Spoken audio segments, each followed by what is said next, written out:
আসসালামু আলাইকুম রহমতুল্লাহি ওবরাকাতুহু। কেমন আছেন সবাই? আশা করি সবাই ভালো আছেন, সুস্থ আছেন, নিরাপদে আছেন। তো আপনারা যে যেখান থেকে আমার ভিডিও দেখতেছেন, দেশ বা দেশের বাইরে থেকে, আশা করি সবাই ভালো আছেন, সুস্থ আছেন, নিরাপদে আছেন। তো আপনাদের সুস্বাস্থ্য কামনা করে আজকে নতুন ভিডিওটা আরম্ভ করতেছি। তো আজকে যে বিষয়ে আলোচনা করবো সেটা হচ্ছে মরণ ক্রিয়া, অর্থাৎ মরণ ক্রিয়া। এটাকে বলা হয় মরণ বান। কীভাবে এই বানটি প্রয়োগ করবেন, কীভাবে কাজ করবেন, এটা যে আপনাকে বুঝিয়ে দেবো, শিখে দেবো হাতে কলমে। এবং সেই প্রক্রিয়া অনুযায়ী আপনি কাজ যদি সঠিকভাবে প্রয়োগ করতে পারেন, আপনার শত্রুর কাছে থাক, দূরে থাকলে কিন্তু বিশ্বাস প্রান্তে থাক, আপনি শেষ করে দিতে পারেন। শত্রু হতে পারে আপনার ঘরের বউ, হতে পারে আপনার পাড়া প্রতিবেশী, হতে পারে আত্মীয় স্বজন, হতে পারে বন্ধু বান্ধব, হতে পারে কর্মী। তো যে কেউ কিন্তু শত্রু হয়ে যেতে পারে।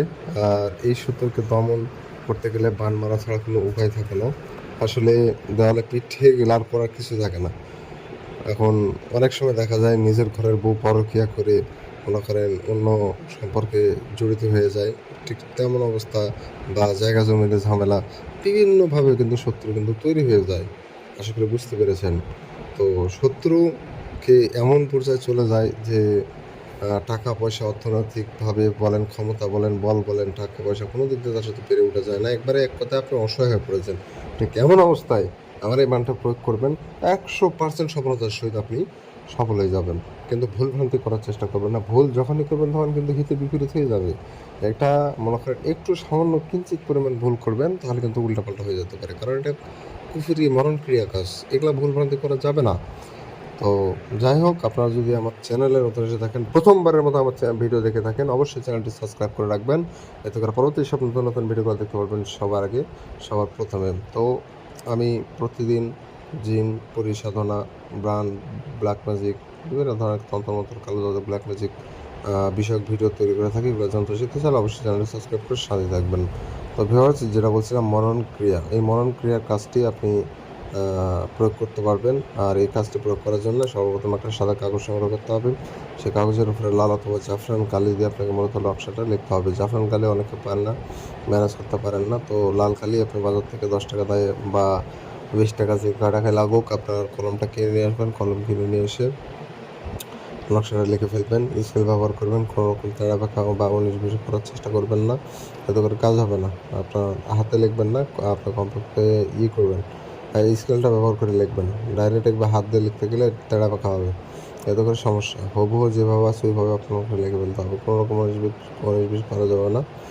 তো এই নকশাটা আপনি শুক্রবার এবং শনিবারে এই দিনে যে কোনো একদিন লিখতে পারবেন। এই 2 দিনের বাইরে অন্য কোনো দিনে নকশা লেখা নকশা কাজ করবে না।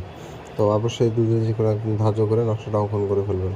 তো যখন নকশা লিখবেন, আশেপাশে কেউ যেন না থাকে, নিরিবিলি জায়গায় বসে, ফাঁকা জায়গায় বসে আপনি নকশা অঙ্কন করবেন। আর পাক পবিত্র থাকবেন, যে জায়গা বসে নকশা লিখবেন জায়গাটা যেন পাক পবিত্র থাকে, এটা লক্ষ্য রাখবেন। তো সব কিছু আড্ডা দিয়ে মূলত আপনাকে সম্পূর্ণ নকশা কমপ্লিট করে ফেলতে হবে।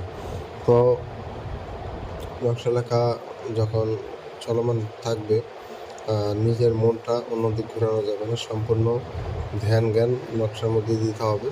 অন্য কোনো বিষয় চিন্তা করতে করতে নকশা অঙ্কন করা যাবে না, তাহলে কিন্তু নকশা কাজ করবে না। এভাবে করে মূলত সম্পূর্ণ নকশা আপনাকে লিখে ফেলতে হবে।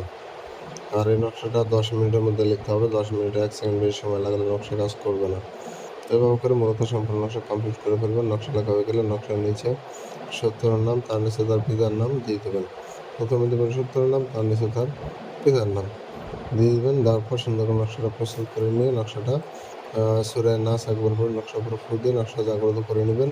দেওয়ার পর নকশাটা আগুনে জ্বালাই দেবেন, পুড়ে ছাই করে দেবেন। একটা জিনিস লক্ষ্য রাখবেন, নকশাটা যখন আগুনে পোড়াবেন, নকশার কোনো অংশ যেন পুড়তে বাদ না থাকে, মানে পুরো নকশাটা যেন পুড়ে ছাই হয়ে যায়, নয়তো কাজ করবে না। বিষয়টা আপনাকে মাথায় রাখতে হবে।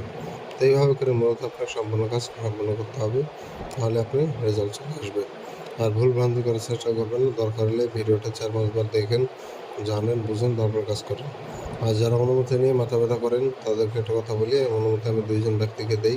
সেই 2 জন ব্যক্তি হলো যারা আমার চ্যানেল সাবস্ক্রাইব করে এবং কমেন্টের নাম লেখে, শুধুমাত্র তাদেরকে অনুমতি দিই, তাছাড়া আমি কাউকে অনুমতি দিই না।